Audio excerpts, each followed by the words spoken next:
Now, the other thing going on with Chris Watson, I'm going to think about whether we even put this audio up that's floating around on the internet. But there's apparently a call between Chris Watts and I think a woman named Anna and some unknown guy on the other side that was telling Chris Watts that he is just a victim of this entire situation. And it sounds like he's reviewing the discovery. And Chris Watts goes off and talks about how he wants to do a 35C. And then he starts talking about how there's the fruit of the poisonous tree and Brady information, and how he just doesn't think that the mission that God has put him on earth for means that he should remain in custody. And this unidentified individual then states that, Chris, you got screwed. We're going to help you get out. It's all part of just a big game. Hey, buddy, how's it going? Not too bad. Thanks for taking the call. Yeah, is it just you, or is Anna on also? I'm here too. All right, cool. All right, so just talk to me. I don't want to be the one monopolizing the conversation. So tell me what you want to know from me, or just tell me what's on your heart. Well, just going in the law library as much as I have, I see a lot of cases. I've heard a lot of cases around here, guys. I've seen a lot of cases where the DA or the judge have had a lot of misconduct, but the judge has ruled, say, well, it's not egregious enough, or it's not that that wow factor enough to really sway in the defendant's favor. Now, I'm looking at the things that I know. I mean, I've never dealt with the law before, but all this. I'm winging it in the law library as I am, and God directed me through little things like through the poisonous tree, the Brady law, and different cases that just they pop out of nowhere. But I know if God put it in front of me, and I see all these things that relate to my case, I just don't know how to frame this. Where like when I do this 35C, I've had this paperwork with me for probably a couple months, and I know I only have a year left to appeal some of those Class B and C felonies at a 3-year limit or 2-year limit, and I really want to figure this out where I can do it in the right time frame, but also not rushing anything. And I just want to get out of here. I know that God has a plan for me, and it's to be in prison right now, but it's not stay here, because He brought me here for a reason. But He also wants me to do something on the outside. I know I just can't sit here and just wait. I know there's waiting, doing nothing, and there's waiting that seeking an action verb. That's what I'm doing. But I also want to know what action to take, because I have no intellect when it comes to the law. But I know He can teach me, and that's what I'm just waiting for. Things to fall into place. I still know how to do it. I got you. And you don't have the benefit of an attorney that is in your hip pocket, so to speak. Okay, I've got a couple of attorneys here I can talk to that can maybe help get some good results, get some good advice for you in terms of forms and what to say, things like that. That's not going to be an overnight process for me to, get the results, we want. It's going to take some time, but, I'm not saying overnight, but I am saying maybe several days or a week or so. So let me see what I can do along those lines. Because I know you're in a tough spot, and it's how do you know how to do something when you don't know what it is you need to do? So it's tough. So I get it. It's a trial by error thing, but I know when the law is all right, you're gonna run into certain things where the motion's gonna get denied, or whatever I write down, the judge might think, well, that's not what you're claiming isn't enough to go back to. You're not warranted a trial. You're not warranted to have this appeal granted. Denied. And it's well, what do I do then? Yeah. And I don't want to get disheartened going to happen. I know it'll probably happen at some point, but not all motions are all appealed or granted right off the bat. That's why I want to make sure I write this the right way. Where when it goes there, they see like, oh, well, like, do I put everything down that I know? Or just like, I don't want to put everything down so they know everything that I'm on, you know? Well, okay, let me address a couple things in what you just said. First of all, you live in a closed society now. Every door is shut in your face. You cannot go from one. You go to one wall, you can't go further. You got to turn to your left, you can't go any further. So you know what I'm saying? You're in this perpetual this room with no door, so you cannot get through. You got that? You understand that? What I'm trying to say? So your world is controlled. You hear the word no probably more than you hear the word yes in that system. So one thing you need to be very accustomed to is being denied, being turned down, being told no. You with me? Yep. Okay. Now, some people will lose hope very, very quickly because everywhere they turn, every time they talk to someone, they're hearing things they don't want to hear. They're being told no. You can't do this. You can't have that. You can't go here. You can't go there.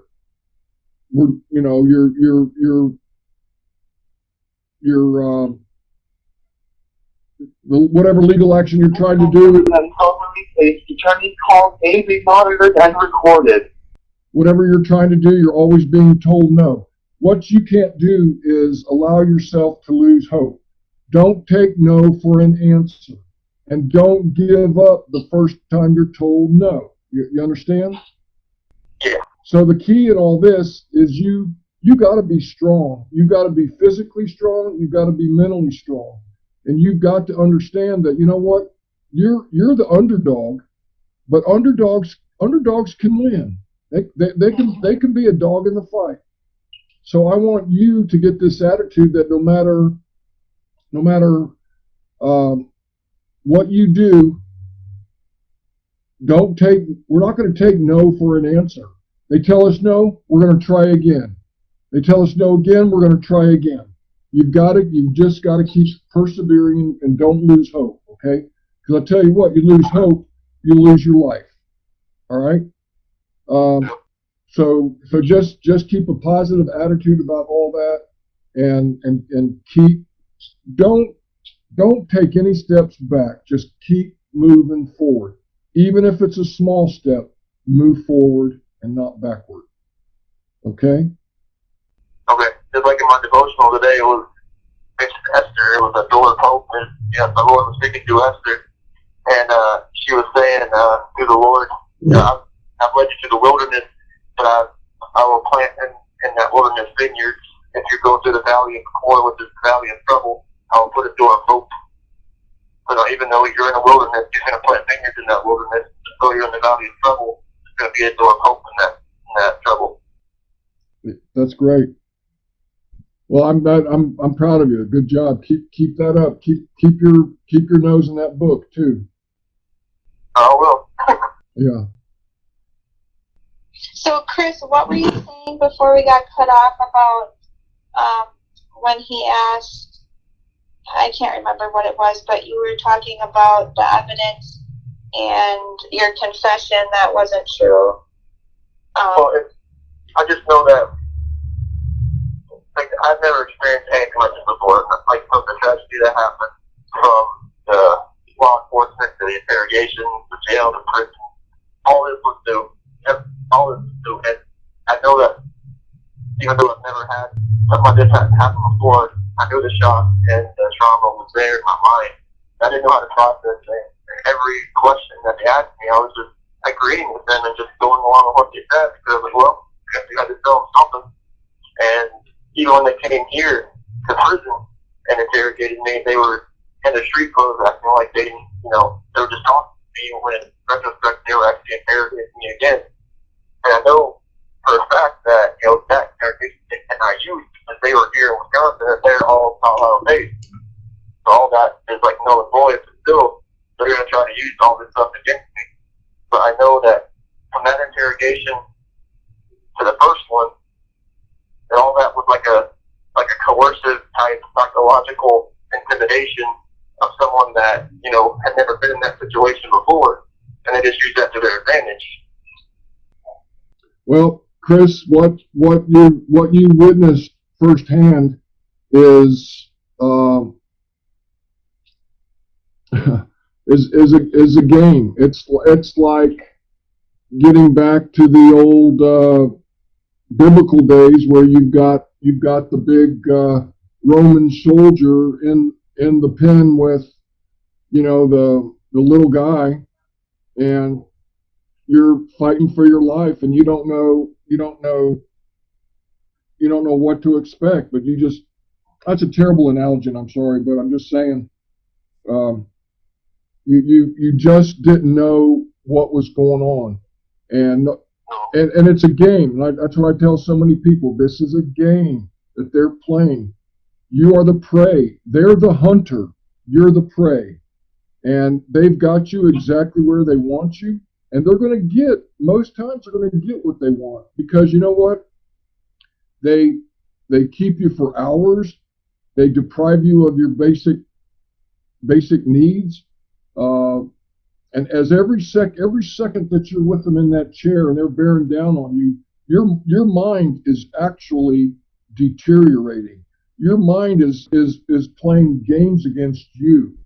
And that's why we have so many times where people give confessions for things that they just did not do. And it's because, you know what? They want to get out of there. They want to just tell them what they need to know, what they're asking, what they're interested in, so they can get out and go home. Well, you know what? Guess what doesn't happen? They don't go home. And their life is forever changed. So it's... Yeah, it was like after I told them what they wanted to hear, then they offered me food. Exactly. So strange. But the thing I know, like where you're talking about playing a game, is when the TBI agent and the FBI agent, like when the TBI first, the woman, when she like questioned me for hours, and then after those hours of interrogation, she puts me on a polygraph. And then I'm like, you know, exhausted at this point. And then after that, like, I'm sitting there alone, and I hear them. It's the film intercom doesn't pick it up. I hear them outside the door. You know, the FBI agent comes up to, "Oh, how did you do?" And she said, "Oh, he did pretty good, but I think we get some more out of him." And they come in with this game face and say, "Okay, you lied." I'm thinking to myself, wait, I thought you just said it pretty good. You know, and I didn't question about it. I just believe what she said, and they said I made it. But I know for a fact she said, you did pretty good, but I think we get some more out of him. I'm just like, I'll only think about this stuff way after it happens. All right, Chris, Wow. Chris, that's a little game, and I can tell you for a fact that they did not administer the polygraph in the proper way. You should have been on the top of your game, mentally, physically, spiritually, when they gave you that polygraph. You should have had a good night's rest. You should have before they gave you that polygraph. So I don't trust the polygraph. I don't trust the results, and they use that as a hammer over your head to scare you, because the polygraph scares everyone because of its reputation. We can talk more about that later. Yeah.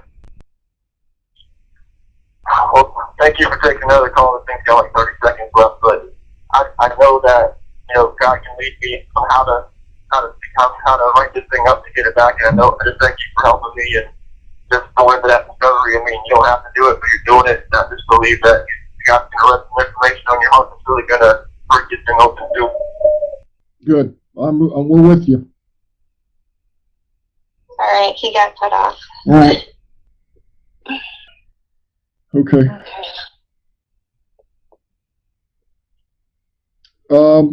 Next time that you need me to come online, Anna, do this. Call me, and then if I don't answer, immediately text me. Okay. So I have to tell you, my phone screws up sometimes, and I don't want to miss a call or a text. So just as a backup plan. Okay. All right. Is there anything we need to talk about? Nope. I'm just gonna call his parents now and let them know. Okay. Okay, sounds good. All right. Just stay in touch with me. I will. And if he calls back and wants to talk again, then I'll just text you or call you. All right. Sounds good.